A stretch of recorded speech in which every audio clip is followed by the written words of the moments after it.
Hello there, many thanks for joining us on the program Road to Edo 2024 on ITV Benin. It's always a delight to have you join us on the program. Well, as we move to the Edo State governorship election in 2024, it's our responsibility to keep you in track and provide aspirants, critical stakeholders, and others the opportunity to ventilate their views, their opinions, and perspectives on issues and events that will shape the 2024 election, most especially the personalities. In today's program, we have one of such personality here with us in the studio. He was a former managing director of Relentec Oil Services. He was a former member of the House of Representatives who served 2 terms from 2015 to 2023. He's also the founder and the president of a foundation known as the SERGIUS OGUN Foundation. He's of course a public-spirited individual who is committed to humanitarian work, making life more meaningful for the downtrodden in the society. Our guest today is Honorable Barrister Deacon SERGIUS OGUN. Is a governorship aspirant for the Edo State 2024 governorship election. Many thanks for joining us, Barrister SERGIUS OGUN. Thank you for having me. Your profile is quite overwhelming and interesting against the background of how you metamorphosed from the private sector into the public sector or the political sector. What informed that? I mean, people who have the opportunity to excel in the private sector will just stay put there, continue to do the things that they love to do, and then impact lives from that sector. What happened? What informed the decision to metamorphose into the public sector, into the political sector? Well, it was an accident. Like so you are an accidental politician? I am an accidental politician. I started coming back home, I think 2005, and my mom wanted us to rebuild my dad's house. And because of that, we sank a borehole. I've repeated this story severally. Sank a borehole in the house we rebuilt, and we don't live there, we're in the cities, but we allow people to fetch the water. And I saw that was a huge thing to them. You know, they were drinking this borehole water. We don't even drink it. You know, we drink bottled water. But yet, they were drinking borehole water. And here they were celebrating, they were praising God, they were thanking God for me. And I was blown away. And then from there, they gave me land to farm. So that sort of endeared me to them. I said, okay, fine, I will be coming home, you know, more often. And then young people will come to me to say they're about to resume school, they don't have notebooks. Notebooks? I said, how much is notebook? Notebooks. I have a friend who is a school proprietor, you know, and who says, we can actually print. I said, okay, how much? It was not a lot of money then. You know, it was like chicken change. You know, the kind of money you put in your back pocket and go to a bar or something. So we started printing and giving out notebooks, and they were excited. Parents were excited. In my constituency, you can check this out. You can verify, to use the word. Schools, pupils don't go to school till maybe about the 2nd or 3rd week. After resumption? After resumption. So I made it a point of duty to ensure that the first day of resumption, I'm in school with notebooks. And that changed the dynamics. In the last maybe 13 years, when we started giving out notebooks, first day of resumption, they are in school. Because they don't know the day we will come to their school. Everybody is in school, waiting for notebooks. You know? And then, I also had some young people that would come to me to say they wanted to enroll NECO and GCE. I mean, I know about GCE, but I didn't even know there was anything called NECO. So I will give them money for both, and others will tell me they're going to go to another village to enroll in the school. So why are you not using the school in the village? They don't have enough teachers, they are not. Again, I was doing this, and nobody comes back to me to say, this is my result that I made. Some were coming every year. So this same friend said to me, you can actually conduct a mock test. You know, and then enroll people. I said, fine, set it up. So he would set the tests, and then, you know, so we started doing that across both local governments, you know. And then, again, it was something else. So they were surprised that somebody would just enroll examination for people he doesn't know, and then the best performing 6 will give scholarship to the university. And how much was the scholarship? 100,000 naira. And it was such a big deal. The first person we did that for, a young girl, you know, she came with the father, and then when we say, okay, fine, she was now in 100 level, going to 200 level, so we gave her 100,000 naira. She broke down in the public field where we were and was crying, you know. The father was so moved too. And the father said, but you don't know me from anywhere. Why would you do this for me? And again, it wasn't a lot of money. I mean, the industry I was then, most of my colleagues like put that money in their back pocket and go to a nightclub. One Friday or one Saturday, and then we burn the whole money. It won't mean anything, you know. And that's the kind of money you use to affect people, and you see the kind of reaction. So as I was doing this, that's why I set up the foundation. As I was taking care of this, then medical outreaches. You know, I had people like, they are not well, they cannot buy paracetamol. But how much is paracetamol? A blister is about 10 naira or even less. You know, my aunt said to me that she's not well. I said, okay, why don't you just buy Panadol? It's not easy to buy. I said, how do you mean it's not easy? That thing is less than 10 naira. I said, 10 naira is a lot of money. Really? So I started organizing medical outreaches. You know, again, the response was huge. You see? So then I started saying, we have been voting for people that don't even do these things for us. Then, like I said earlier, the community gave me land to farm. So dry season, I would come in with a bulldozer to grade the road to the farm. And then other quarters in my village would say, please, can you just let the bulldozer do this for 1 day or 2 in our place? You know? So again, you got into grading roads. Exactly. You know? So, but these were no big deals to me. I mean, so, but again, they were all saying, look, we need somebody like you to serve us. You haven't asked us for anything, but you just come and you keep blessing our lives. So that's how they sucked me in. Initially, I told me, no, just come out and then that will be it. But the minute I indicated interest, I started receiving fire from all corners. And I'm not one to back down easily, you know. And again, I enjoyed enormous goodwill from the young people. You know, at a point then in 2014, when I felt, come on, what's all this? You know? Why do I have to fight this month just to get the ticket to present my party? But I saw the young people came out, they were so enthusiastic about this happening. And I could not look at them in the face and say, I'm going back to my business, forget about this. So we fought all the way, and then, like they say, the rest is history. You made so much impact from your analysis as a 2-term national legislator in your constituency. Why the quest? Why the aspiration for governorship? Well, I am grateful to God I did do the 3rd term, because the temptation would have been there's a whole lot to do. And for that reason, you want to remain there and continue. But if we have a convention of doing 2 terms, let it be for now and let other people come in. So, like they say, government is continuum. So whatever I've stopped, let those coming behind me continue. But don't forget, I was a legislator. And the primary role of the legislator really is lawmaking.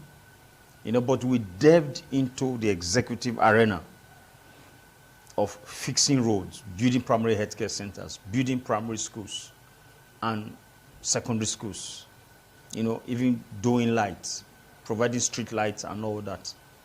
So I did so much, and I can tell you that opened my eyes to the fact that we still have, in so many rural areas, I mean, that I represented, we have schools that do not have enough teachers, that do not have enough furniture, and even dilapidated buildings.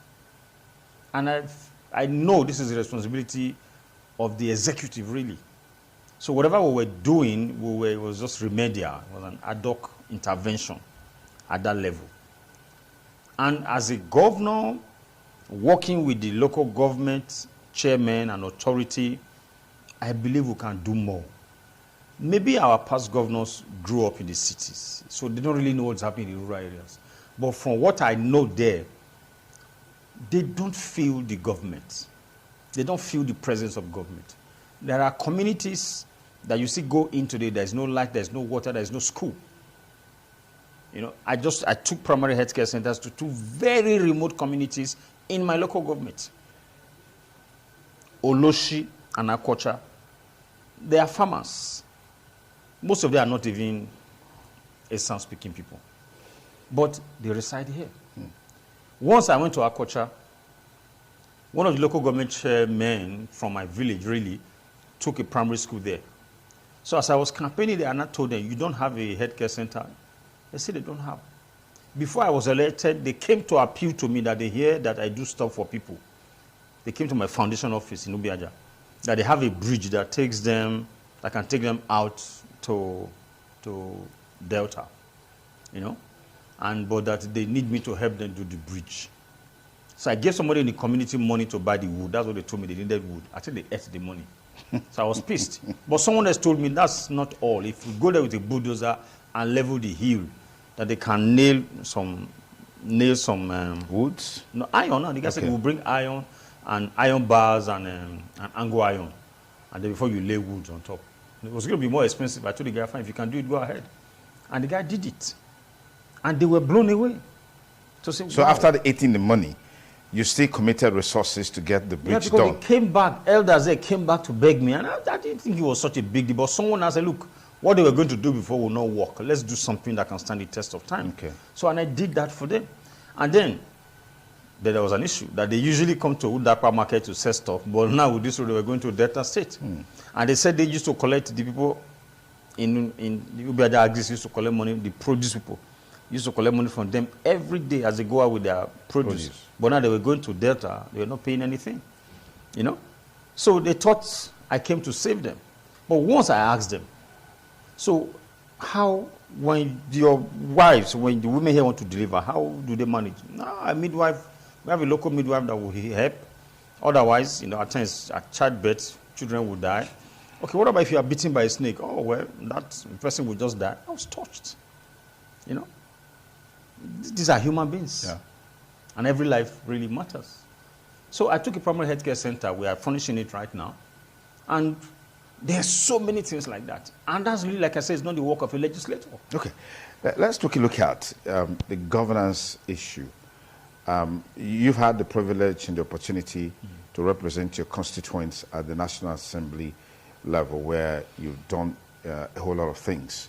Roads, healthcare, classroom blocks in the education sector, empowerment and stuff like that. These are the traditional things that politicians will canvass with, soliciting for support or nomination as the case may be. What is that difference you intend to make if you have the opportunity, in line with the realities of modern technology, the knowledge economy dimension in terms of governance and all of that? I believe we can expand the economy of the state so that we can also get more money. Why in the National Assembly, twice when we did the constitutional amendment, some of us pushed for true federalism, because I really feel whatever was happening in this country today is an aberration. Like use the word of Senator Ike Ekweremadu, a feeding bottle federalism, where everybody goes to Abuja at the end of every month to collect checks. You know, in that wise, there's no competition. So everybody's going to collect money. If we didn't need to wake up this morning to come to work, I'm sure we could have been awake till about 4 a.m. watching movies or whatever, and sleep during the day, you know. So I believe when we expand the economy of the state, we're going to be able to make more, get more people to work, and then earn more money from tax. And then we're able to do more. But hopefully when we're able to achieve true federalism, we have a lot of minerals in the state that we can tap into the potential. So you just talked about knowledge-based economy. There's technology. We can use technology to advance our economy. Whereby most of the things we are doing manually now, we can deploy technology. I give you an example. Why do you have, say for example, we have civil servants, we have maybe in the nominal role, we have about 2,000 people in the civil service today. Maybe we don't need that number of people. Maybe we need maybe less than half of that. I'm not saying sack people. I know politicians don't want to. Yeah. It's one ground you don't want to tread on at all, you know. But there are people that shouldn't even be there. They can be redeployed in the sense that give them a training, then set them up. That is done in the oil and gas industry. Okay. There are some people that work, but you just know that they don't fit in there. Yeah. They cannot pass the exam to move to the next level. They are given a training, you know. So they become entrepreneurs. They are giving money to say, okay, fine, you have this number of years to work in the company, but we are paying you all. You know, but before we pay you the money to go, we give you a training. It could be farming, it could be trading, it could be anything. So they helped them out. Because how did these people get in the first case? Talking about the civil service now. Somebody has a brother there. I said, okay, help your brother. But we have not even asked this gentleman, this lady, what they want in life. Yeah. So we give them that job. Okay. One of the most interesting topic of discussion in politics and governance in this country is the role that the so-called traditional politicians play in governance. That's where the issue of political patronage comes in. Do you believe in political patronage as a panacea for creating stability in governance? Well, we are Africans. So when you hear most people talk about corruption in Africa, I don't think corruption is our biggest problem. As a young man living with my uncle in the north, he was a dealer of petroleum products with BP. So I was in primary school. We would drive there. Maybe after school when I go join him, we would go there. And then the gate man then in Bompai, Kano. This was in the 70s. He would always give us, say, Gagoro, you know, cola, his money. You know, every day he does that. So there are times we will get there late in the evening. I think they are about closing. Most people, the junior workers would have closed, but it will be the district manager. And they will tell my uncle, the manager says nobody should come in. You know, but go, I will tell you, if they query me, I will tell the manager that I went to the toilet. My uncle will go through. Okay, now, he's blinded by that goro, by that cola. I'm talking about in the 70s. None of these people will be alive now. My uncle died so many years ago, you know, in ripe old age, you know. So, if we take that back to our traditional politics in Africa, there are natural gatekeepers. The people you say leaders in the political party, they are there. Whether you like it or not, you can't wish them away. When people in the community have problems, they go to them. Maybe their child is not well, or maybe they have to pay school fees, or maybe they have police problems. They go to the leader to say, I have this problem, this won't happen, and all that. The leader picks the phone and says, DPO, this lady is my party member now, is my younger sister. What happened and all that? Okay, please don't worry, release the child. Now we will settle the matter. The two people fighting are even members of my family, release them. And they are released and the matter is settled. You keep looking up to such people.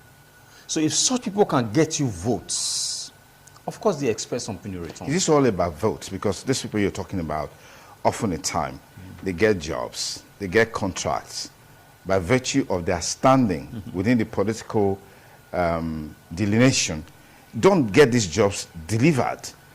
And that's at the expense of the taxpayers' money. You're sounding like you believe in political patronage. It's there everywhere. All over the world, it's there. But the thing to do is, who are you? If you are somebody that will not, you have to be able to let them know, I want you to deliver on this job. I give you an example. I say, okay, the local government. I saw my local government chairman in a video I watched a while ago. He was out there telling them to clear the drains. That's the work of the local government. So we have drains with bottled water, with silt, with debts and all that. If you have functioning local government councils, they should do that. Okay, but this can be contracted because when you clear out the debt, they keep them by the roadside, then they go back. So if you are telling the inhabitants there, if you are telling the trade, the business people on that stretch of the road, that you have to do your sanitation twice every week, The least you can do is bring in if you agree on the dates, as you bring out the dirt from the drainage, you should send tipper to clear them. So that is the work of the local government, to bring out the dirt. Maybe it will be the residents on that stretch. So if a leader in the community is given that contract, refuge collection or cleaning of drainage, and does not do it, then you stop it. Because angels will not come from heaven to do the contract. If you stop it without consequences, without prosecution, without an action taken, who is losing? The taxpayers, obviously. You see, okay, now if I give you a contract to fix a road, I'm not going to give you all the money. It's going to be milestone payment. If it's 25 kilometers, if you do 2 kilometers, I pay you for 2 kilometers. You use that money to take another stretch, and I pay you. So you keep that leader busy. Like I said, he's a leader. What's the crime of that leader? Is it because he's a member of your party? If he's a contractor? Because angels will not come from heaven to do it. People are still going to do it. So the local people should benefit from the contract in their areas, as long as it's supervised and they deliver according to the specification you have given. There are minimum standards in everything you do. So as long as they meet that basic minimum standard, then they're okay. Angels will not come from heaven to do it. What are the governance gaps in Edo State that you've analyzed, synthesized over this time that you want to fill? I think we can bring governance closer to the people. I said this earlier. Those in the rural areas don't feel the presence of government. We go there during campaigns, and thereafter we forget about them. I mentioned Oloshi earlier. Then the popular one is Ilushi. The market in Ilushi can fetch the state government billions, actually billions. Billions of naira? Yes, in tax. I'd pursued through ecological fund the reclamation, because River Niger is eating deep into the community. Every year you see serious flooding, they'll carry their houses and all.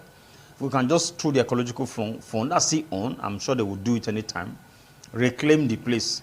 They have a market there. I see trailer loads of alcohol, beer, NBL, moving to Ilushi, and they are crossing to Kogi. On the market day is every 4 days. If you see the amount of fish coming out from Kogi into Ilushi, people come from all over the state to Ilushi to buy fish. So if that market is properly managed by the local government, they'll be getting tons of tax from that. Build proper lock-up shops and make sure you stop that water from coming into the community. Just dredge. But that's the responsibility of the local government, like you admitted. Well, for a start, yes, if they are allowed to function well, the local government can do that. But in the event that now we are talking to ecological fund, they don't come to do it, and the state government might need to intervene for the reclamation, and then you build lock-up shops and expand that market, there will be a lot of money that they will collect as tax. If you just join us, you're on to Road to Edo 2024 on ITV Benin. Today on the program, our guest is a former National Assembly member, specifically House of Representatives, Eastern Northeast, Eastern Southeast Federal Constituency, Barrister SERGIUS OGUN, who is also a governorship aspirant for the Edo 2024 governorship election. One of the things that has come forth in recent times is the question about, is Barrister SERGIUS OGUN a member of PDP, or he has Nicodemously, jumped ship or cross-carpeted or moved to another party, as it were? If you're still a member of the PDP, the question then would be, what are your chances in the primaries against the background of the seeming bifurcation of the party as we speak today?